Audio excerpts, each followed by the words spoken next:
2019లో సీఎంగా రాష్ట్రంలో వైఎస్ జగన్ వచ్చిన వెంటనే విద్యా వైద్యం మీద ఎక్కువగా శ్రద్ధ చూపారు. అందులో ప్రధానంగా చెప్పుకోవాల్సింది మెడికల్ కళాశాల సంఖ్యను పెంచడం. రాష్ట్రంలో ప్రతి జిల్లాలో కూడా ఒక ప్రభుత్వ వైద్య కళాశాల ఉండాలనే ఆలోచనతో 2023 సెప్టెంబర్ 15వ తేదీన రాష్ట్ర వ్యాప్తంగా 5 మెడికల్ కళాశాలలు ఆయన ఆధ్వర్యంలో మొదటిసారిగా ప్రారంభమయ్యాయి. పేద మధ్యతరగతి వర్గాలకు చెందిన ఎంతో మందికి అవకాశం కలిగింది ఇందులో చదువుకోవడానికి. అటువంటి కళాశాలను ఇప్పుడు ప్రైవేట్ పరం చేయడానికి ఏర్పాట్లు జరుగుతున్నాయి. మేడం చెప్పండి, ఎలా చూడొచ్చు? కరెక్ట్ గా మెడికల్ కళాశాల ప్రారంభమై 2 సంవత్సరాలు అయింది, బ్యాచ్లు కూడా నడుస్తున్నాయి. ఇప్పుడు 3వ బ్యాచ్ కూడా వచ్చే పరిస్థితి కనిపిస్తుంది. అయితే దీన్ని కూడా ప్రైవేటైజేషన్ చేసేయాలనే ఉద్దేశంతో ప్రభుత్వం ప్రయత్నిస్తుంది. ఎలా చూడొచ్చు? అసలు చాలా చాలా బాధాకరమైన విషయం అండి.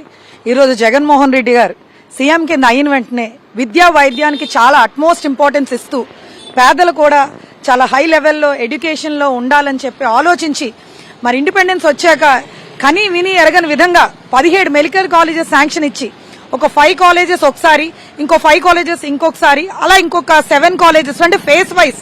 ఈరోజు ఎంత బాధ అనిపిస్తుందంటే ఈరోజు రాజమహేంద్రవరంలోనే చూస్తే 2 years బ్యాక్ సెప్టెంబర్ 15th ఇదే రోజున కాలేజ్ ప్రారంభోత్సవమై మరి 2 years నుంచి బ్యాచ్ ఇక్కడ చదువుకుంటూ రాబోయే కాలానికి కాబోయే జనరేషన్ మంచి డాక్టర్స్ కింద బయటికి రాబోయే జనరేషన్ మన కళ్ళ ముందు కనపడుతున్నాం.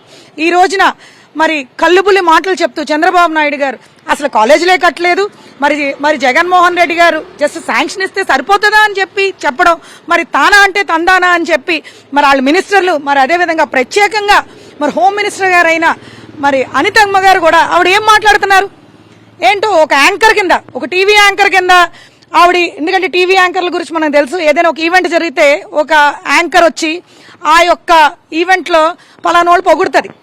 ఎందుకంటే ఆ రోజు వాళ్ళ అమౌంట్ అందుకుంటారు. సో ఖచ్చితంగా ఆ ఈవెంట్ అందంగా చేయాలన్న ఆలోచనతో పొగుడతారు. ఇది కూడా ఇవాళ ఆవిడ ఓ హోమ్ మినిస్టర్ ఏంటి పదవిలో ఉంటూ ఒక యాంకరిజం చేస్తూ ఏమీ లేదు ఏంటండి. నేను అనిత గారిని ఇక్కడికే రమ్మంటున్నాను, రండి ఇక్కడ మరి మెడికల్ కాలేజ్లో పిల్లలు ఉన్నారా లేదా, చదువుకుంటున్నారా లేదా, ఎన్ని సంవత్సరాల నుంచి లోపల చాలా చదువుకుంటున్నారు.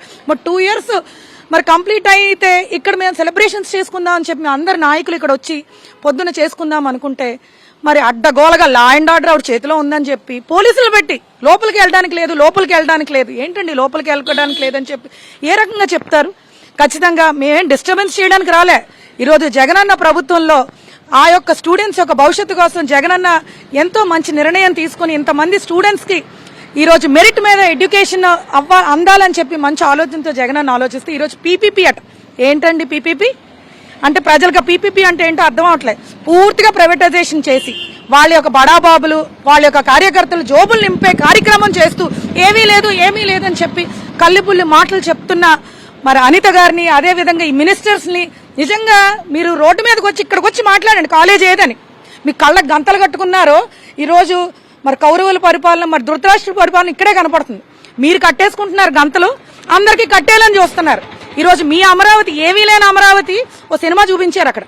ఈరోజు నేను చెప్తున్నాను, ఈరోజు జగనన్న ప్రభుత్వంలో కాలేజ్ ఏ రకంగా డెవలప్ అయింది, ఏ రకంగా పిల్లలు చదువుకుంటున్నారు, పేద మధ్య తరగతి పిల్లలు ఖచ్చితంగా రాబోయే కాలానికి ఏంటి భవిష్యత్తులో మంచి డాక్టర్లు అవ్వాలని ఆయన కళ ఖచ్చితంగా నెరవేరుతుంది. మీరందరూ ఇలాంటి కల్లుబులు మాటలు చెప్తే ఈ జనరేషన్ రేపు రాబోయే జనరేషనే మిమ్మల్ని తరిమి ఎందుకంటే వాళ్ళ భవిష్యత్తు ఆపేసింది మీరే అని ఖచ్చితంగా భగవంతుడు కూడా మిమ్మల్ని హర్షించడానికి. సో ఈ రోజున జగనన్న చేసిన మంచి పనులు ఓపుకుంటే ఏంటి శభాష్ అనండి, లేకపోతే ఈ 15 నెలల నుంచి మీరు ఏమీ చేయలే. మిగతా కాలేజీలు కరెక్టే మా టైంలో అయినాయి, తర్వాత మీ టైంలో ఏం డెవలప్మెంట్ అయిందని అన్ని చెప్పడం పోయి ఏంటి డెవలప్మెంట్ అయింది, ఖాళీ ల్యాండ్లు తీసి ఫోటోలు పెడతారా? మీకు చేతకాందనం, మీకు దమ్ము ధైర్యం ఉంటే జగనన్న డైరెక్ట్ గా అదురుకోండి తప్ప ఇలా మీడియాలో వచ్చి ఒక ఖాళీ సైట్లు చేసి ఫోటోలు చెప్తే ఎవరు ఊరుకునేదే లేదని చెప్పి ఖచ్చితంగా ఈరోజు వైఎస్ఆర్ కాంగ్రెస్ పార్టీలో ఒక మహిళా నాయకురాలు మిమ్మల్ని హెచ్చరిస్తున్నాను. ఖచ్చితంగా చెప్తున్నారు. ఏదైతే 2023 సెప్టెంబర్ 15 ప్రారంభమైన కాలేజ్ ఉందో ఇప్పుడు బ్యాచ్లు నడుస్తున్నాయి, విద్యార్థులు ఉన్నారు, పరీక్షలు జరుగుతున్నాయి. అత్యద్భుతంగా ప్రపంచ స్థాయి సదుపాయాలతో ఏర్పాటు చేసిన ఈ కళాశాలలు ఇప్పుడు కొనసాగుతుంటే ఏమీ జరగలేదని టీడీపీ నేతలు, అదేవిధంగా సీఎం చెప్పడం దారుణం అని చెప్తున్నారు. నిరుపేద మధ్యతరగతి వర్గాలకు ఎంతో మందికి ఉపయోగపడే ఇటువంటి కాలేజీలు ఎట్టి పరిస్థితుల్లో ప్రైవేటైజ్ చేయకూడదని ప్రజలు ఏమాత్రం హర్షించాలని స్పష్టం చేస్తున్నారు. రాజమండ్రి నుంచి Vijay Harish for Sakshi news.